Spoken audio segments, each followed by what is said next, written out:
With a maximum level of boldness. It's a ring in these monitors right here, Jay. Maximum level of boldness, so you can just act like you just been so locked in, all right? So the first type of pain is what?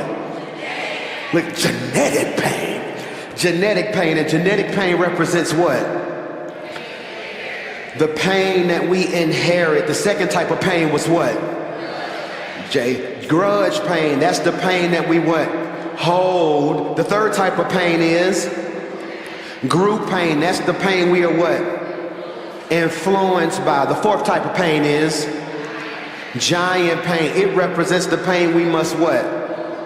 Overcome. And the fifth type of pain is what?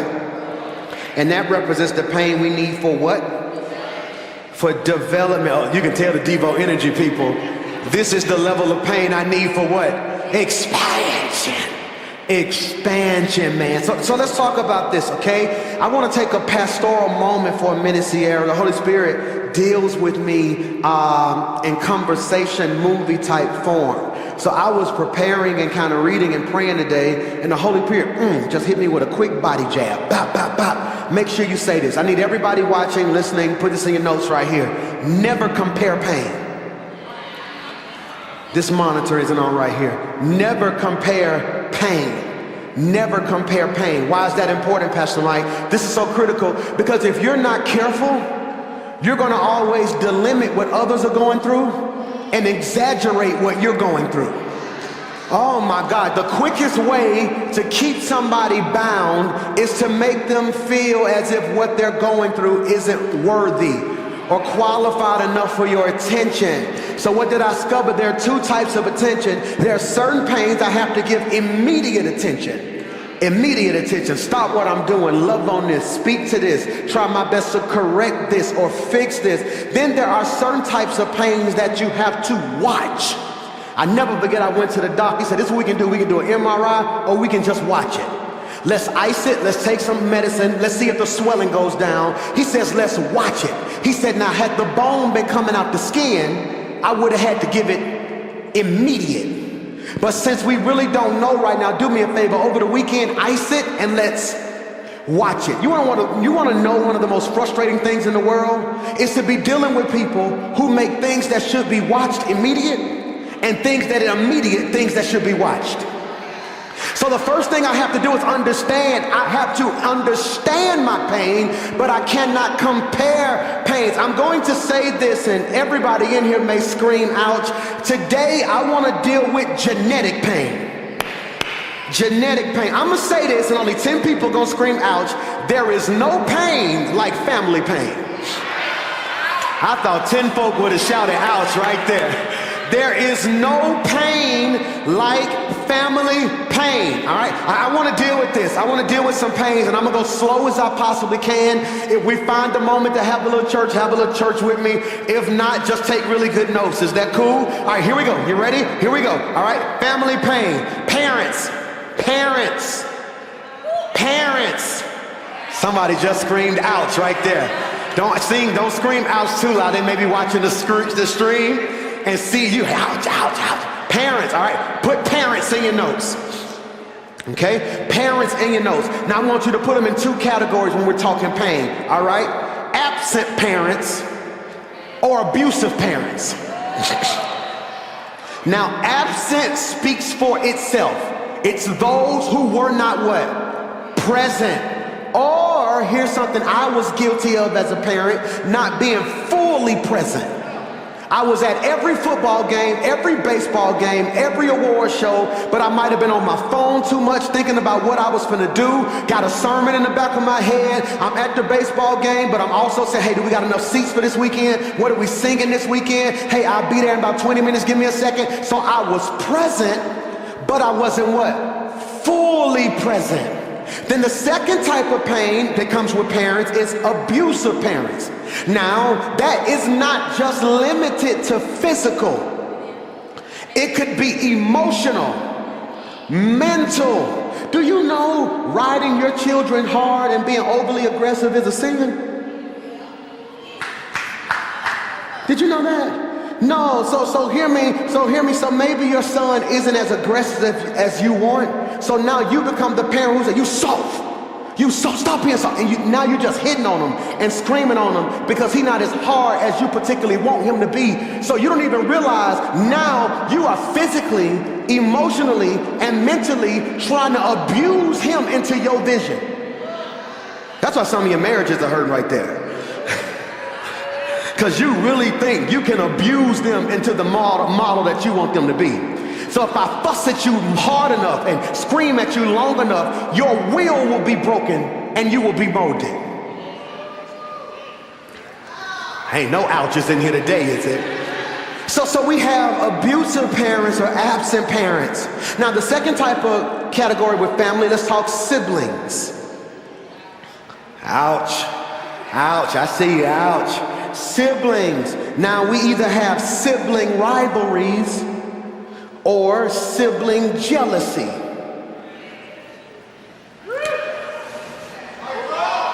Sibling rivalries or sibling jealousy. See, this is for those of you who you love them and they love you, but it just always feel like y'all in competition. You know what I'm talking about, that if you say you got something, all of a sudden now they got to do it. Or if you cut your hair, now they got to cut their hair. Or if you get an award, they got to bring up 2 more awards. Or denounce some of the stuff you do. So we got abusive or absent parents that cause pain. Now we have these sibling rivalries, or i.e. when you have mixed families, blended family. I have a blended family. My oldest son who lives with me is not my lady, so I have a blended family. So what happens, Pastor Mike, we went through a moment when Xander came to live with us in probably the 3rd grade. We went through a little battle now to where Mike was the oldest, but now Xander here. So there was this fight happening in my house over who was in charge. You got me? So I would pay attention sometimes that Xander would feel a certain way when I was doing something with Michael. Then Michael would feel a certain way when I was doing something with Xander. So when I would praise Michael's grades, Xander would say, "But Dad, did you see my touchdown?" So then I would run over there and say, "Well, Xander, I saw your touchdown." Then Michael would say, "Dad, did you see my grades?" So I had to figure out how to kill it before they killed each other. Oh, y'all don't want to talk real. Y'all just want to play church. No, so many of you remember this. You may remember when I stood before the church probably 5 years ago and said, "Hey, for the rest of this year, I won't be doing any Bible studies. I'm finna coach football." Remember that? Because I sat down with my oldest and said, "Okay, so what's the problem?" He said, "I don't feel like we have anything that's ours." I said, "Whoa." I said, "Well, what you want to do?" He said, "I like flag football." I said, "I'll tell you what, I will leave church, come coach football." That might have been single-handedly the best move I've ever made in parenting. Didn't know what I was doing for the most part. I was figuring it out. Now we won two national championships. Let's don't get it twisted now. Don't get it twisted. Let me put my stats on the screen. No, but hear me, but we developed this bond that was crazy. Then I looked up and realized I had football with Xander and Mason. Mike didn't play any sports. So then when I would get a call to like Universal Circus, I would look at Mike and say, "Mike, Daddy's not going. Go accept the award for me." So Michael would go accept the award, and I would try to find, he likes Beyblades. So, and some of my parents, I had to buy V-Bucks. Jesus Christ. Who account be negative with V-Bucks right here?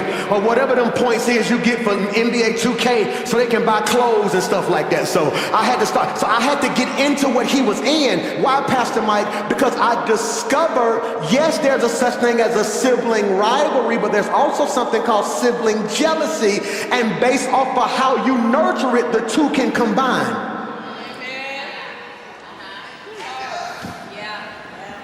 Y'all don't want to talk real tonight.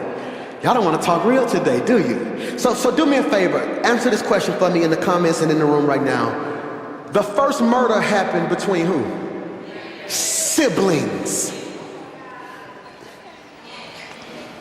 Which would that be considered? Murder took place because there was a sibling rivalry that became a sibling jealousy. Can I ask you a question? What are you killing in your family? Because you won't get over your jealousy and your rivalry. Because what we're not going to do is play victim and make it seem like everything is always to us. They jealous of me. They competing with me. No, some of the stuff that that happens to us, we invite by. Put this in your notes. Put this in your notes. Microaggression.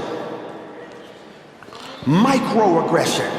So what's microaggression? It is when you start making these little body language and these little moves you do that may not be magnified, but they have undercurrents. Undercurrents. So family, somebody say genetic pain. Absent or abusive parents. Siblings that are rivals or jealous of each other. Let's deal with children. Yeah. Under children, let's put two things. You ready? Rebellious child or deceptive child. Jesus. You want to know one of the pains? This may be the most powerful series we ever do in the last 3 to 5 years. I mean this. You want to know something that's very, very, very powerful? I don't want to say powerful. Something that's very hard to grasp. When you love them, but the pain they cause you just hurts so bad. Jesus. So what do we have? We have the rebellious child, or do we have the deceptive child? Now here's what I really want to happen in the midst of this series. I want you to see yourself, not just see what's happened to you. So all my parents, give me a what? Have you been an absent, either physically absent or not fully present? Or have you been somewhat of an abusive parent? That's real. If you really want to take this sermon to the next level, go home and ask your children.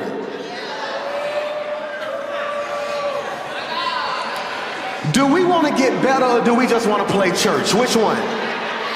Which one? Real talk. So do me a favor. Do me a favor. When you get home, just sit down and say, do me a favor. Do you feel like mama? Do you feel like daddy? Is a good mama, good daddy? Yeah. You know something? My son said something to me about 2 days ago. He says, it's like you always got a problem. That's Michael's voice. He's walked out. I said, what are you doing? He's, well, it's like you always got a problem. It's like every time I come in here, you're looking at me. I'm trying to figure out, one, I let you grow your hair, at least sponge it. It just looked like it's just matted on this side, twisted in the middle. Like, do something that, son, did you wash your face? Son, did you sponge your hair? Son, did you brush your teeth? Son, I know you like that shirt, but we clearly can see that shirt don't fit no more. Who got some boys, you know what I'm talking about? How many days you gonna wear them socks? Mike, go get your clothes. But it hit me. Hear me. Everything I was saying to him was meant to raise his self-awareness. But I cannot be in control of how he perceives it.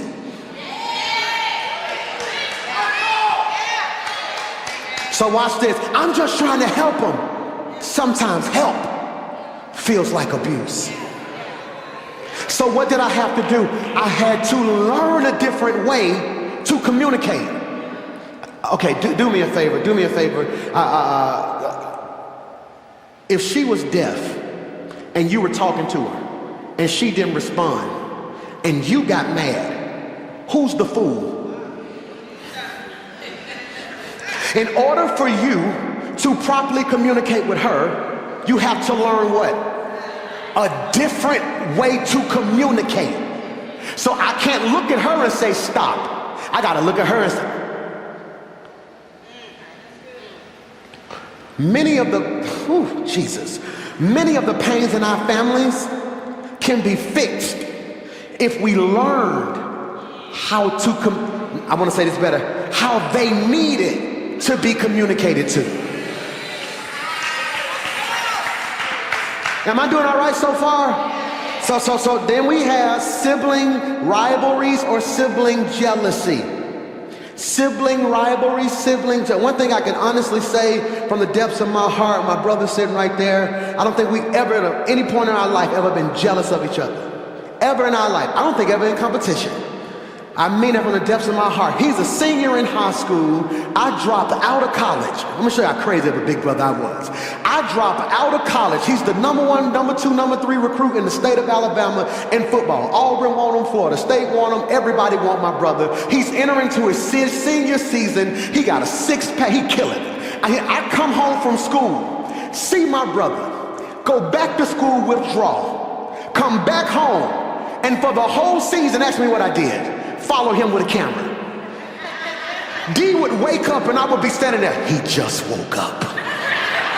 This is the Rivals 3-star cornerback Darius McClure.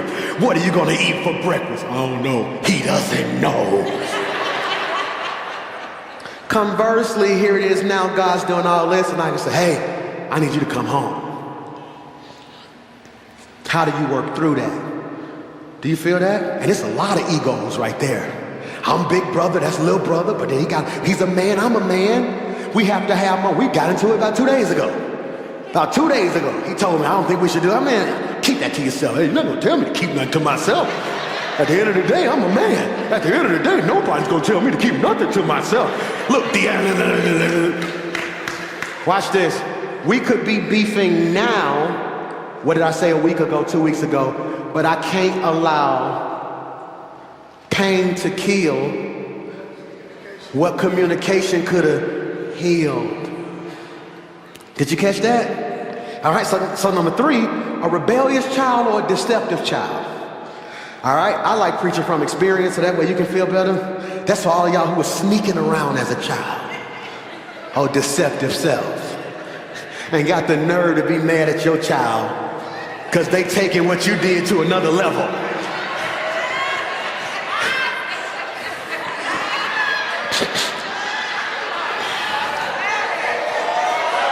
Somebody ought to just shout, ouch, ouch, ouch, ouch, ouch.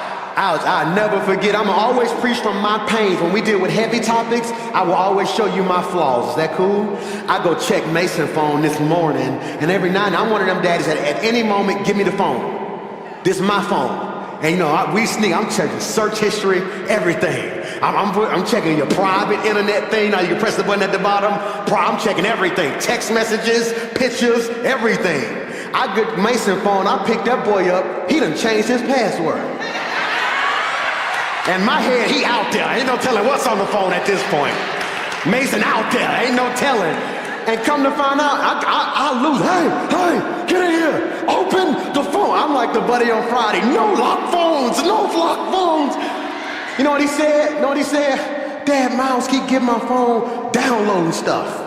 Then he showed me Miles would get his phone and download 75 different Minecrafts, YouTubes, Mickey Mouses. I said, okay, I said, just tell me. I almost allowed my deceptive ways.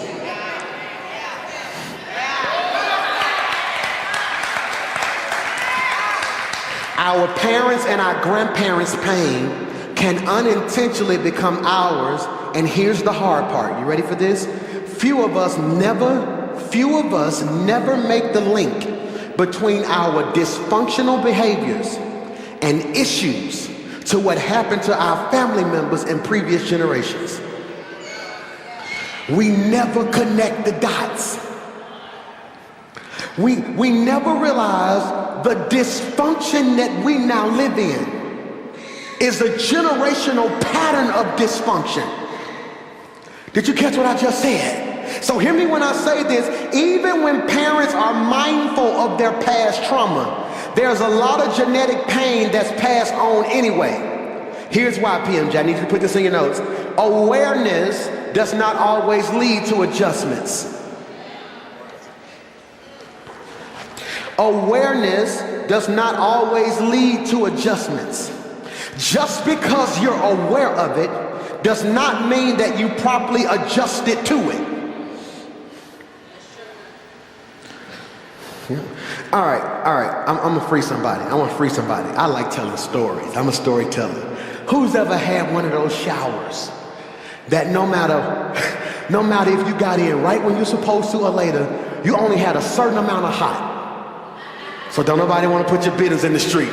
So everybody got maximum water pressure in this church, huh? Now, so who know what I'm talking about? Like if you didn't get in them first 7 to 10 minutes, that water would do what? Would just get cold.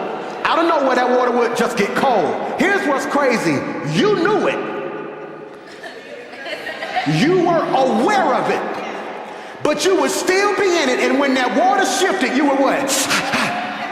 Because you was aware, but that does not mean you adjusted. Now, you want to know what's crazy? You know what's crazy? You could have increased the hot water tank, Or you could have had somebody come over and adjust it. All you knew is it didn't work. You never made the adjustment to fix it.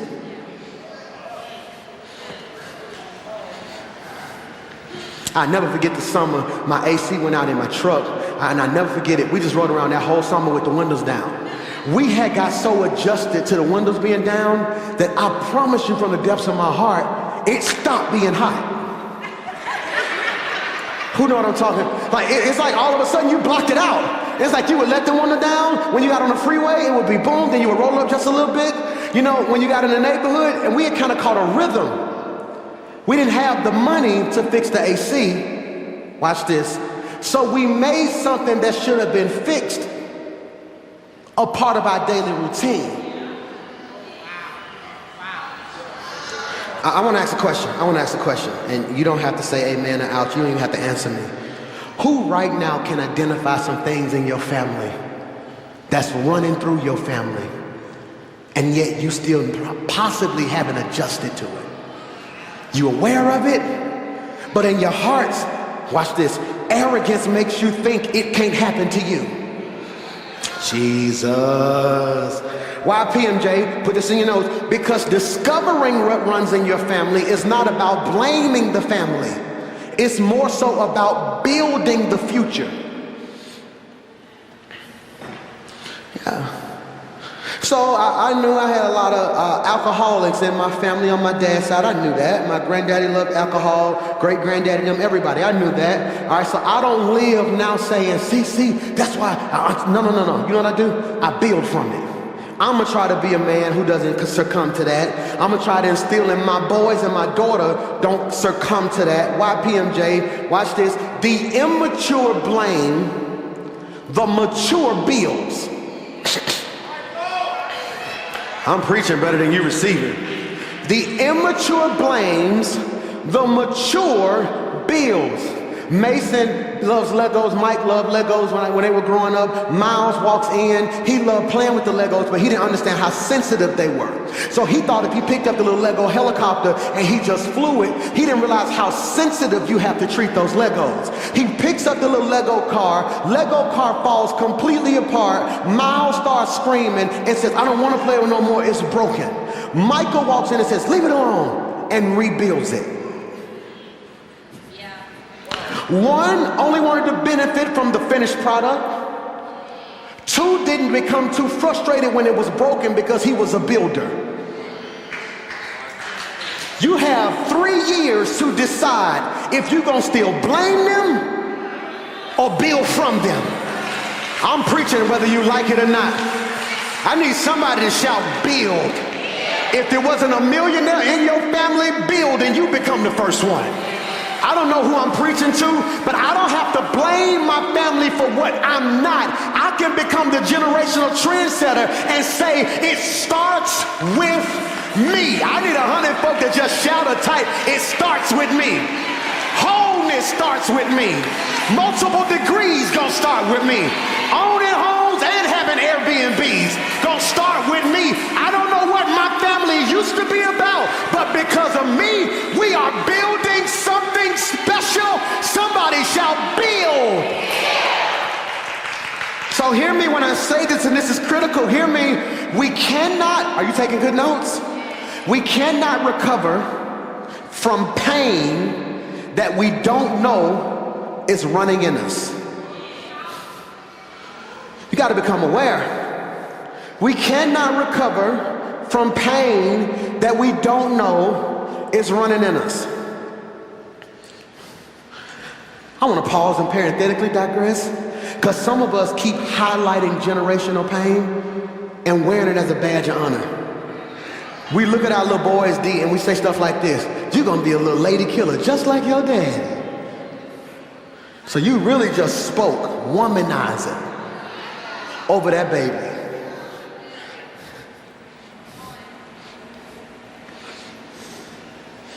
Death in life. What are you speaking into existence? Jesus Christ, Jesus, Jesus, Jesus. Hear me when I say this, and I pray you can receive it. We cannot recover from pain that we don't know is running in us. I want to give you some homework if you're healthy enough to handle it. Now, I really want you to hear what your pastor's saying. I want to give you some homework if you're healthy enough to handle it. Now, don't go asking questions in your family that you can't handle. No. So hear me when I say this. I want to give you some homework if you're healthy enough to handle it, okay? What's running in me? Old school men, us young school men, we don't say stuff that our granddaddies used to say. That's my blood running through you. Remember they say stuff like, that's my blood running through you. Well, can I ask you a question? What came with the blood? What came with the blood? Huh? I'm very aware that alcoholism was in my family, so you know what? I don't play with it. Womanizing was in my family. I'm trying not to play with it. Cussing was in my family. I got good cussers in my family. Or arrogance, it's this, like on my mother's side, they were like the family during the civil rights movement. Now, come on, Dr. King would come, he would ask for my granddaddy, my great uncle. There's statues of them all over the city. You go to the Civil Rights Museum, Abraham Woods, Comfort, that's my great uncle. You go downtown, there's plaques about my granddaddy, Abraham Woods, Junior Boulevard, that's my great uncle. You know, when it comes to civil rights, so growing up, I personally sometimes never felt good enough for the family. Did you feel me? It was just this air on. You know, so if I'm not careful, that air runs in me. And some of y'all so busy hating them, you becoming them. Do me a favor, just type or look at somebody and say heal before you become it. You so busy hating them, I'ma never be like you, never be like, and becoming them. You keep telling the devil what to use against you. I ain't never gonna be like my daddy. Ain't ever be like my daddy. Won't nobody hurt me like him. So you become cold, so you never get hurt. And because you're cold, you now hurt people like they hurt you. That's one. I see two brothers. See, that's what I'm talking about. See, I'm trying to be better. I'm trying to be better. So hear me when I say this. If it runs in the family, then possibly it's chasing you. Everybody talks about what you chasing. I'm chasing the bag. I'm chasing the building. I'm chasing the career. I'm chasing marriage. I'm chasing money. Can I ask you a question? What's chasing you? Which is why I keep telling you to stay focused. You don't have time to keep making all these pit stops. It's something after you. You don't have time to keep stalling. It's something after you. This is why I'm looking at you saying you better stay focused, because it's some generational curses and some stuff in your bloodline that if you stop, it's going to catch you. I don't know who's going to hear this, but I don't have a powerful tongue for you. I don't have a powerful language for you. I got a very simple statement that if you catch it, it's going to flip your life. Run, Forrest, run. Forrest Gump is the model for how you should be running from your past. When they attacked Forrest, Forrest ran so much that nobody was even chasing him no more. But he realized, if I stop, it might get me. I need somebody to just shout, I got to run. Because I refuse to allow the cycles of my past to catch up with me. I'm about to become what God called me to be. Somebody shout, run! Stop, run. Run. Run. Run. Run. Run. Run. Hear me. The children of Israel in bondage, right, baby girl? They in bondage, right? Children of Israel in bondage. And then Moses tells Pharaoh what? Let my people go. Moses tells Pharaoh what? Let my people go. Moses tells Pharaoh what? Let my people go. Why is that so special to me? Moses tells Pharaoh to let my people go. But what we never talk about is the fact that Moses is free. A free man walks into bondage and and tells the king of bondage, let the people who are with me come out. God did not bless you for you to get arrogant and tell your family, y'all could have got it like me. God said, I'm trying to make you your Moses. And some of us about to get healed, set free, delivered, saved, and paid, so we can tell the devil, let my family go. I'm gonna give you 30 seconds. Don't shout for a house or a car. Shout for your family. Woo. Yes, Lord. Let my people go. Sit down, sit down. Before we have church, just sit down. All right. Jesus. I felt that thing right there. I felt that thing. Hear me. Stop. Sit down, because if we shout, we're going to miss the big point. Okay, everybody sit down. Okay. It's chasing you. Okay? All right. I'm going to put my business in the street. My dad was accused of having an outside child when we were kids. It wasn't his. I had a child. Did you see that? So I'm gonna put my business out there so you can see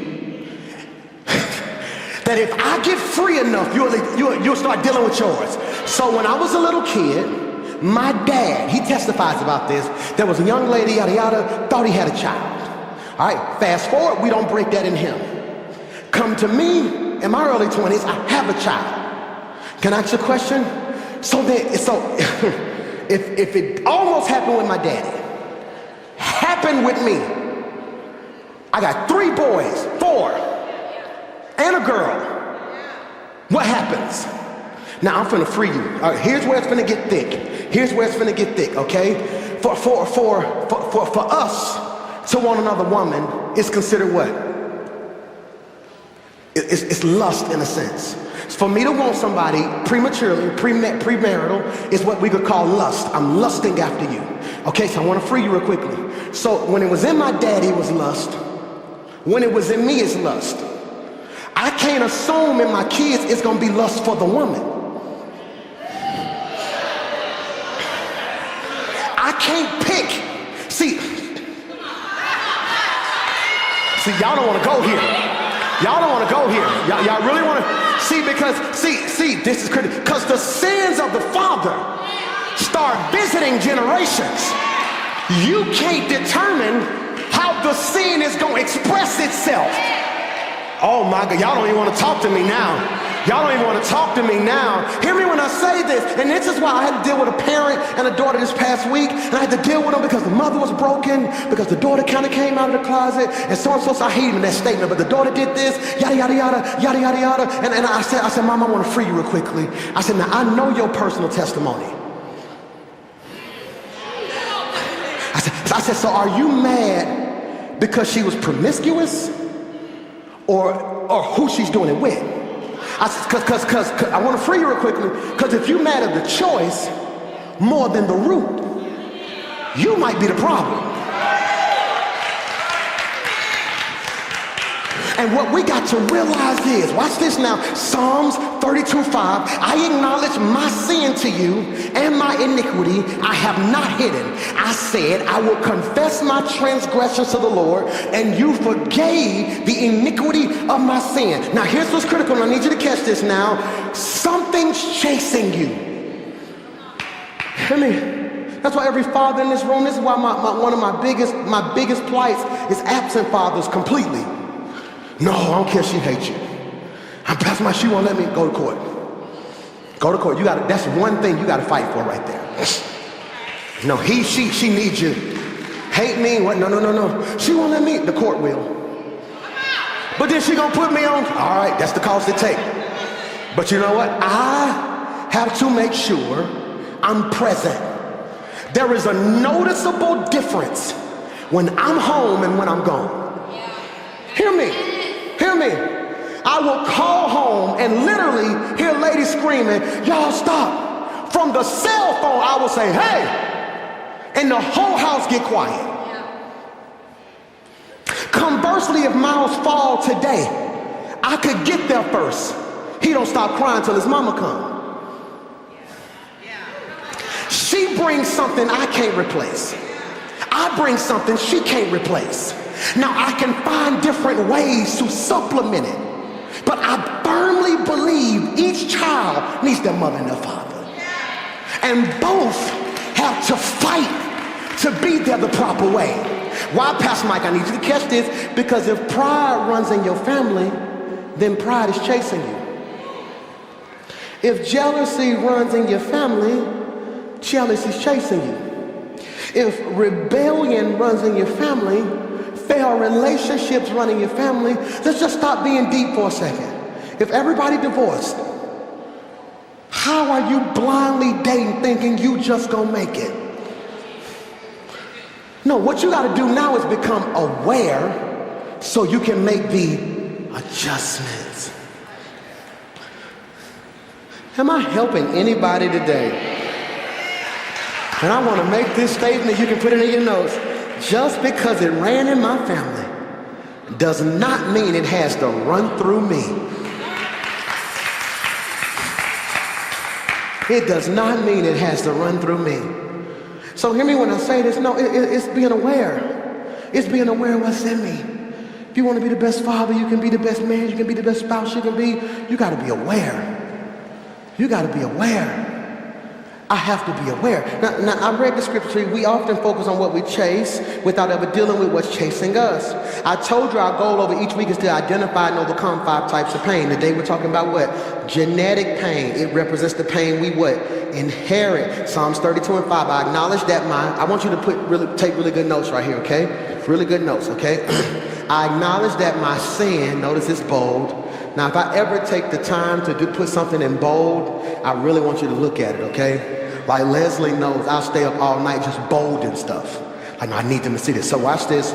I acknowledge my sin to you and my iniquity. I will confess my transgressions. So 3 things I need you to write in your notes right here. You ready? My sin, my iniquity, my transgressions. Because the 3 aren't the same. And the problem with the old school church we grew up in, we only ever talked about sin. That's all we ever heard about, right? You sinning. Ooh, you sinning. Ooh, you sinning. Mikey, that's all we ever talked about was sin. Let me give you the definition of all 3. You ready? Sin is rebellion against God's word. Oh, it's up there. Great job, team. Sin is rebellion against God's word, God's will, God's way. Transgressions are when I miss the mark. Iniquity is when things are twisted up, bent, or leaning. Let's do it again. Sin is rebellion against God's word, will, and way. Transgressions are when I miss the mark. Iniquity is when there's a lean. All right, what Darius, shout it out loud. What does leaning mean?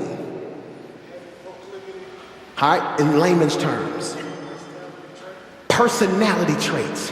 There are these subtle things that's in our bloodline, our character, or our family that are lean. I ain't as stand up as I should.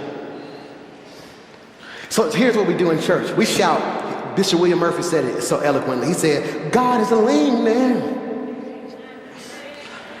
in my direction. This is good. Terrell, come here. Terrell. You ready, Terrell? You need a blessing? Come here. You need a blessing? Stand right here. I got you. God is leaning. Blessing. My direction. Blessing. See, but when you give into your iniquities, you lean. So even if God leaning,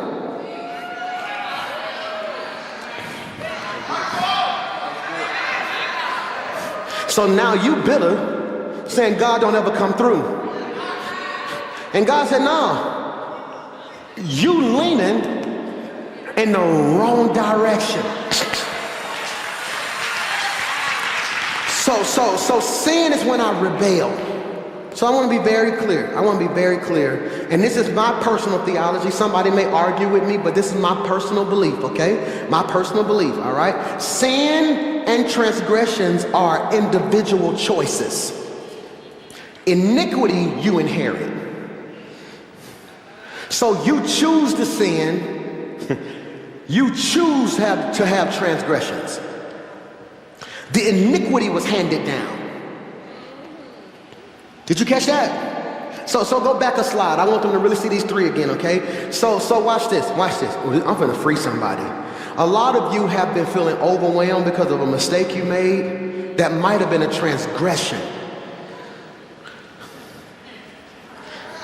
Man, I slipped up. I missed the mark. See, a transgression is a moment. Sin becomes a cycle. I know I'm wrong. I'm gonna keep doing wrong. I'm gonna not stop the wrong. I now justify the wrong. A transgression is when I shoot a 3 and miss. I just missed the mark. I can bounce back. Now, grace is sufficient for all 3, but I think we have to properly understand the difference. See, next slide. Sin and transgressions are your choices. You chose to lay down. You chose to lie. You chose to act a fool. You chose it. Now, some of this other stuff that was in granddaddy, grandmama, mama, uncles, aunties, it landed on you. You didn't land on Plymouth Rock. Plymouth Rock landed on you. So let's talk about this, all right? Am I doing okay? Can I borrow 20 minutes and keep going? In other words, watch this, it runs in the family. When we encounter David and his three of his children, we begin to learn how to recognize what's running in our family. 3, watch this now, 3 symptoms of mismanaged genetic pain. Woo. I want to give you 3 symptoms of mismanaged genetic pain. You ready for this? Number 1, we don't talk. Hallelujah. 2 Samuel 13 and 20. Her brother Absalom said to her, has that Amnon your brother been with you? Be quiet for now, my sister. He is your brother. Look at this family mess. Don't take this thing to heart. And Tamar lived in her brother Absalom's house, a desolate woman. Her brother sleep with her. The other brother, I don't want to say sleep, rapes her. So the brother rapes her, the other brother acts, and because they don't want no family drama, the brother says, just be quiet about it. That's your brother. And she became a desolate woman. Watch this now. Absalom finds out that Amnon has raped his sister Tamar. He immediately tells her to keep quiet, and the text says she lived as a desolate woman. Watch this. She brought her pain to the wrong person. I want to give you something. Put this in your notes, please. Talking to the wrong people will empty you out, but the right people will fill you up. See, baby girl, I don't just need to talk about it. I need to be restored. That's why oh God, hear me when I say this. If you always live at a point where you just want to be heard, you're unhealthy. See, at some point, I got to talk back. I just can't always hear you. Now you feel better. Because it's like you just took a good...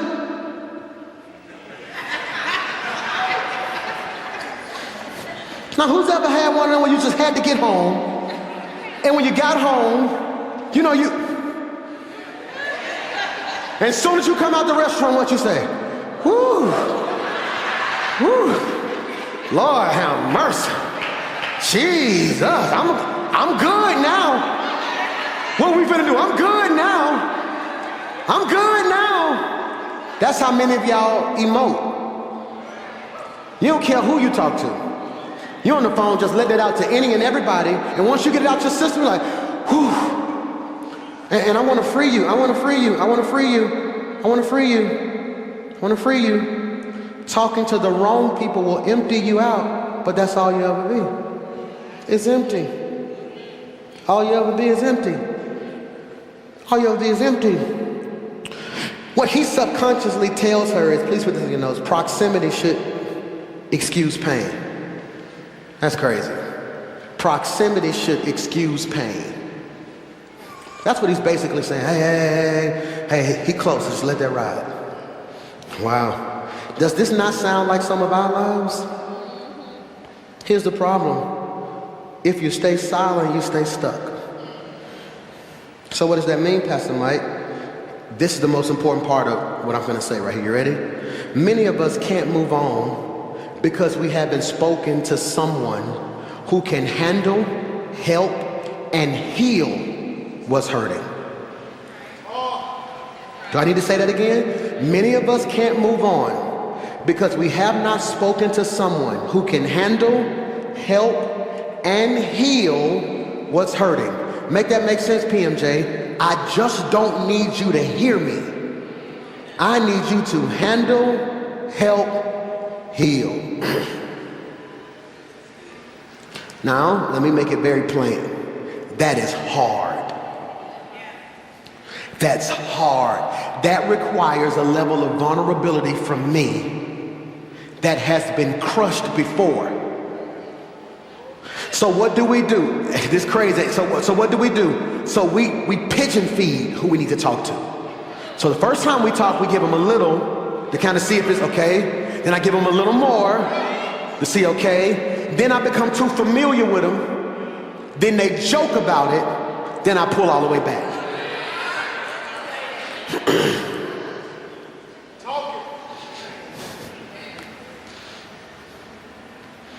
Are you qualified, go back a slide for me, Leslie, to help, handle, heal? I'm going to say something that I really need everybody listening to your pastor to understand and grasp, and I pray you can have the maturity to hear my heart when I say this. I want you to grow to a place where you can tell somebody, that's too much for me.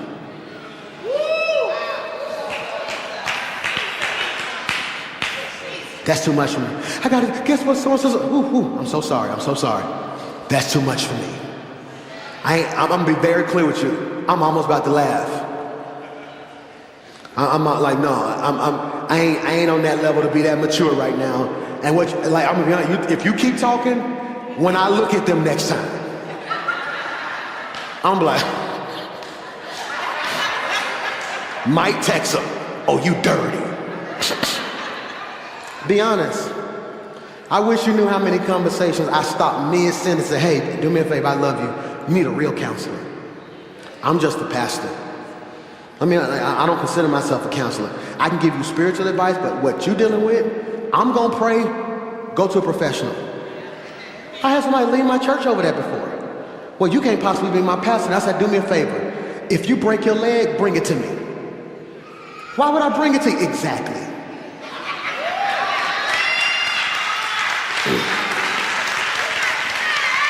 So you want me to lay hands on your broken, I'm gonna pray for your leg. But at a certain point, go see it what? No, not a doctor or orthopedist. Because I need a doctor who specializes. Did you catch that? No, I might need to go to a family counselor, marriage counselor, grief recovery counselor. Did you catch that? So hear me when I say this is so good. Am I helping anybody? Clap for me then if I'm helping you.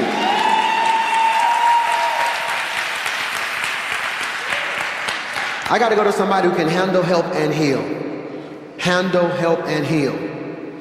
They might not always have on a clergy collar. They might not always speak at the tone you like. But I do believe there has to be some sort of confirmation from God that this is my safe place.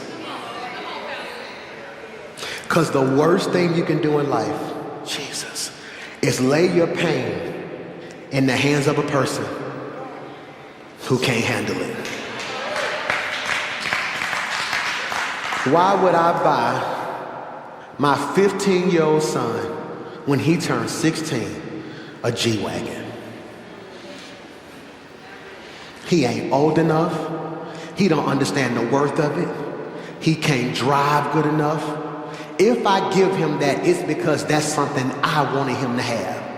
If he tear it up, I can't get mad. I placed something valuable in the hands of somebody who wasn't ready. Michael. Let's go. Number one, we don't talk. That's rich. We don't talk. We don't talk. Number two, you ready? We don't feel. Ooh. Look at what he says. First he says, be quiet for now. But then look at the next phrase. Don't take this to heart either. Don't take it to heart. Absalom tells his sister to fight her feelings. Oh, see, I'm at a point, and I mean this, I welcome people disagreeing with me. I mean it from the bottom of my heart. It's certain things, I'm gonna be honest, I feel like aren't disagreeable. Like that's inner, but at the same time, I still wanna make sure I'm doing my best so you can share it. Now let me free somebody. This is so rich, and life has taught me this. Just because you share it, you are not now in control of how they receive it. Like I can't look at you and say, I don't like your hair. And then when you look back at me and say, but I do, now I'm offended because you like your hair. No, so you wanna know what happened? You know what happened? So because many of us have been shut down, now you don't feel. You know what the problem is? You don't know you don't feel. That's crazy, ain't it? All right, so let me free somebody. I had surgery in my knee, right? It's a certain part of my knee that if I scratch, I barely can feel it. I can feel it, but I barely. So every now and then, Miles, I should have never told him, he'll just walk up and just touch a random part of my leg. So ask me what I do now. I'd be like, Miles, what are you doing? I touch your leg, you can't feel it. You can't feel it. So I've been playing this game with him, right? I've been playing this game with him until I mess around and watch Talladega Nights. Ricky Bobby gets into an accident. He looks at him and says, man, I'm paralyzed. They say, the doctor said there's nothing wrong with your legs, it's all in your head. He said, I'm telling you, man, I'll never walk again. He says, no, the doctor says your legs are fine, it's mental. He takes a knife, stabs his legs, screams. The mental blockage he had was so real. He convinced himself it was broken. So I want to ask you a question. Who watching me today is numb? Let's define numb. When you become insensitive. We find ways to numb the pain but never fix the problem. Jesus. I'm insensitive. I don't feel it. So they pouring their heart out crying. I just don't feel it no more. I didn't even know I didn't feel it. I just stopped caring. And I convinced myself I didn't need nobody, so I would never hurt. So the fact is I'm really insecure, but I've now taken on so much pride that it's shifted to arrogance, and I've convinced myself that my arrogance is actually confidence. So now when I walk with my head held high, I think I'm being confident, but I'm really being arrogant because I'm masking the fact that I don't even feel the insecurity. How do you feel it? How do you feel it? Says don't take this to heart. So I get high just not to feel. So I convince myself now, if I don't blow one, if I don't smoke one, my anxiety, I need this to kind of keep me level. I gotta stay level. I gotta stay level. I'm gonna just give me something to drink to kind of just keep me level. Level. You know what? It ain't even that deep to me no more. It ain't even no deep to me. Men been doing it for years, sleeping with. So you know what I'm gonna do? If I want him, I'm gonna get him. I don't play that game. No, I know who I am. I'm a strong. So you equate now being a strong woman to the ability of you to have intercourse and not be attached. So now you walk in disassociation because you were really hurt, but you never dealt with being hurt. So now you're numb to the hurt, and you think because I can get up and leave and don't feel. Y'all don't want to talk real. Y'all don't want to talk real. So you know what? You want to know what? I'm going to go to church and I'm going to go home. Because my old church hurt me. Or somebody at this church hurt me and I never dealt with it. So you know what I'm going to do? I'm numb to it. So I now convince myself, say I don't do church, man. If I go to church, get my word, I go home. Forget God called you to ministry. Forget the fact he said, go ye therefore into the nations, baptize them in the name of the Father, Son, Holy Ghost. I called you to be evangelists. I called you to be ministers. I called you to do so and so. But what I'm so numb now, I convince myself I'm doing the right thing even though I know it's wrong.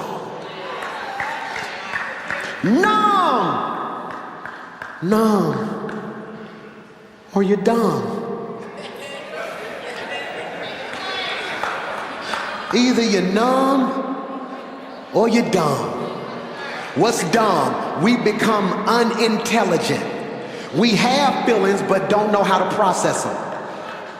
So either you don't feel it and you don't even know it's hurting, or you feel it and don't even know how to process it. Lord help me, I might be numb and dumb. Look at somebody say, you preaching to me now. I think I'm numb and dumb, bro. I don't know if I feel it or want to do something about it. This is good teaching right here. This is good teaching right here. That's what many of us are doing right now. We are fighting our feelings. I want to free you. I want to free you. This is so good. I want to free you. I want to free you. Just go ahead and admit you love them. Just go ahead and admit it. Pastor Mike, I love them. No, I ain't supposed to love them, but I love them. And I keep trying to convince myself I don't, but the truth is, I love him. Now go cry. Can I free? I'm just being perfectly honest with you. Lie to them. Don't lie to you.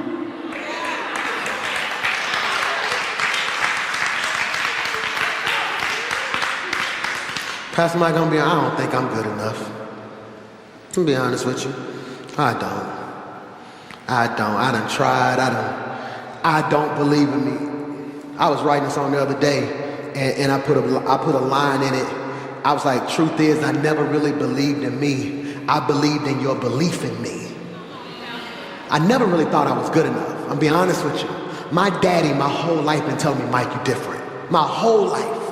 I'm 19. He walking to me in events. When you get up there, I want you to speak like this and kill him. You different. And I'm up there, my dad, no, you're different. Trust me, Mike, you different. At my whole life, you different. I get ready to do music. Oh, you're gonna go straight to the top. You different. I'm like, Dad, it don't work like, trust me. So I don't even know if I ever really believed in me. I hold fast to his belief in me. This is why group, and we're gonna talk about that later, is so important. So hear me when I say this. This is good. It's good. He subconsciously is saying that when life is difficult, don't deal with it, detach from it. Detach from it. And you want to know something else? And I know I'm going long, but I feel like I don't want to part one, part two this one. Binge watch this one. Okay? This is a movie. This ain't 1, 2, 3. This is a movie. Okay? Let me free you. And you know the worst thing we do when we become numb and dumb, Darius? This is the worst thing we do when we become numb and dumb. Here's the worst thing we do. We create standards or pillars in our heart. I want to make this make sense. Okay, you ready for this? All right. Hey, I'm so sorry. I don't know how I'm gonna pay my bills this week. It's rough on me. Well, I ain't really got it. It's cool. Hey, if y'all don't mind, somebody come through for me. When you gonna give it back to me? I'm gonna be honest. I don't know, because I don't like helping people. You know what? I ain't gonna ever in my life need nobody else. So now you have built the foundation of your grind on pain. I will never again, watch this, feel that. Never again. Never again. No, never again. Instead of just, watch this, confront it. Hey, what's up? I'm so sorry. I really expected you to come through for me. You didn't. What? Can I be honest with you? What? You know, my power was off when you called me. I make this look good, but I ain't have none either. Really? Now you sitting here like, oh, wow. Yeah, I mean, I make this look good, but I ain't have nothing either. I should have just said that, but I was embarrassed. Now y'all been beefing for 6 months and don't realize had the same pain. Same pain. The same pain. So instead of us having feelings, feelings have us. Put this in your notes, it's not on the screen. Feelings are great servants, but terrible masters. Oh my God, this is rich. Feelings are great servants, but terrible masters. Show me a person who is mastered by their feelings. I'll show you a person who's a slave to emotion. Now I can only preach when I feel happy. I only want to go to work when I feel appreciated. I only want to love you when I feel loved. It's crazy, ain't it? So since you didn't make me feel good, I won't talk to you for 2 days. So you know what I'm going to do now? When I go home, I'm not going to give you sex because you didn't make me feel good. So now he's laying in bed feeling unwanted and like a little boy because he having to beg you to make love to him because he told you you couldn't buy something when you know ain't neither one of y'all got no money.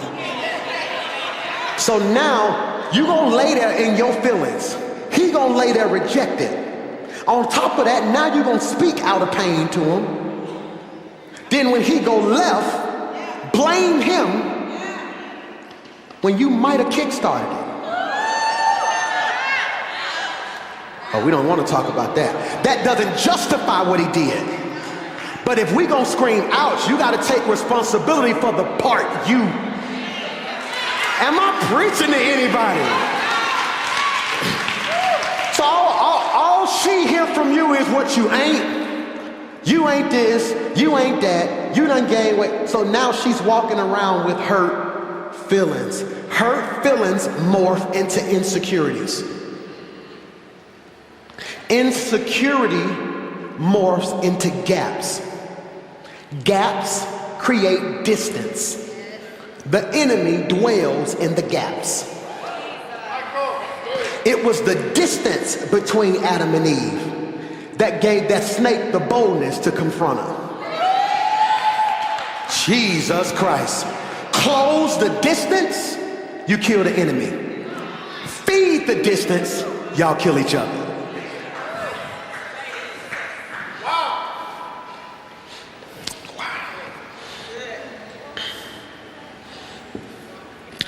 Number 3, we don't confront. And when I say confront, I am not talking about, no, I got to talk to you. No, that's ghetto foolishness. We're not playing that. We're not playing that. All us ain't saying. You come that aggressive, be prepared. Be prepared. Be prepared. Be prepared.